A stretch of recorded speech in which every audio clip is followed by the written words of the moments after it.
As war clouds gathered over Europe and tensions in the Pacific were rising, almost everyone was rearming in one way or another.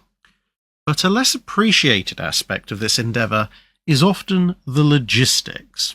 The US Maritime Commission had recently been formed with a general intention of revitalising the increasingly obsolete US merchant marine. But one of the areas that drew specific attention was that of oil supply. As pointed out in a US Navy Institute Proceedings article in 1938, the US Navy had approached World War I with a single lonely oil tanker to support it.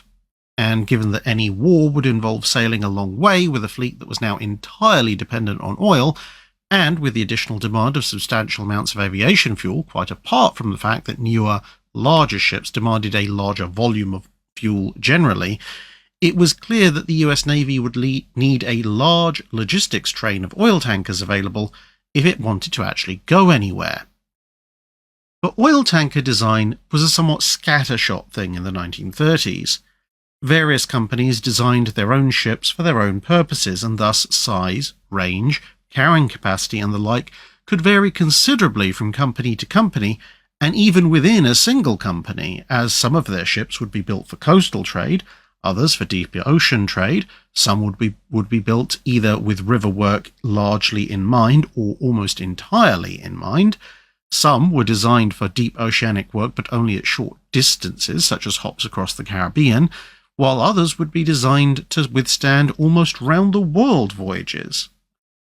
But one near constant in all of these ships was a relatively low speed, since a slow ship used less fuel, needed a smaller amount of space for the machinery, a smaller engineering crew, and various other factors, all of which added up to cost savings that were very useful if you were running oil commercially. But the US Navy needed ships that could either keep up with the fleet at cruising speed, or at the very least get to and from bases and fleets in a reasonable time. And so the Maritime Commission set about a two-pronged approach. It would mandate a series of standardized designs which would greatly simplify logistics as and when these ships were taken up into naval service, and it would also require somewhat greater speed than a brisk jog, with certain subsidies being made available to cover some of the costs for the commercial operators who, it was envisaged, would be building and operating most of these ships in peacetime. Eventually, three categories of oil tanker were devised. The T3 type was the largest and fastest, with the Cimarron class being a famous example. But only a few dozen of these fleet oilers were ever built. The T1 was the smallest, seagoing, but mostly intended for coastal work, and also, ironically enough, being the last standard type to be agreed on. And that meant that the bulk of fuel hauling, both behind and to the front lines, would fall on the sometimes unheard of T2 class. Like most tankers of the time, these ships had their machinery spaces right aft to simplify oil tank distribution, but the superstructure remained amidships to assist with ship handling and navigation, which made the tankers have rather unique profiles, which made them distinct targets for raiders in war, both of the above and below surface variety. Compared to the T3s, the T2s were relatively close in capabilities, but being just a little less ambitious, they could be built in far more places and in far greater numbers.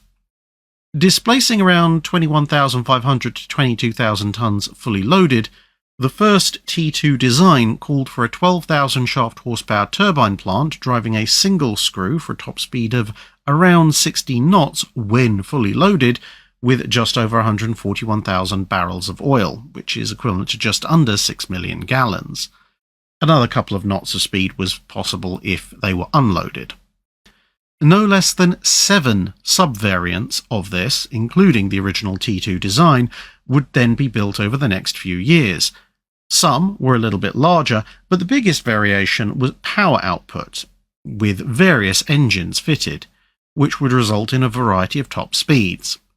The most common version was the T2 SEA1, which was a little bit larger than a baseline T2, but only had a 7,200 shaft horsepower turbo-electric drive, and thus could only make around 15 knots at a push. This was designed to reduce demand for gear sets for turbine engines, which would allow the limited supplies of these gearing sets to then be redirected to warship construction. Well over 500 T2s of various specs, with around 90% of them being the T2 SEA-1 type, were built. This vast fleet meant that early losses in Allied tankers to the U-boat assault, which had initially seemed to have the potential to sever vital fuel supply lifelines, were considerably more than made good.